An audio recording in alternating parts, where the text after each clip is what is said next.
أعوذ بالله من الشيطان الرجيم சபிக்கப்பட்ட ஷைத்தானை விட்டு அல்லாஹ்விடம் நான் பாதுகாப்பு தேடுகின்றேன்.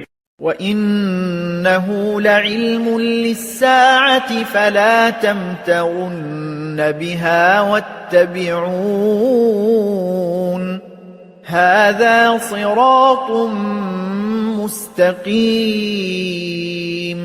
மேலும் அவர் மரியத்தின் குமாரர், உண்மையில் மறுமையின் ஓர் அறிகுறியாக திகழ்கின்றார். எனவே நீங்கள் அதில் சந்தேகம் கொள்ள வேண்டாம். நான் கூறுவதை ஏற்றுக்கொள்ளுங்கள், இதுவே நேரிய வழியாகும்.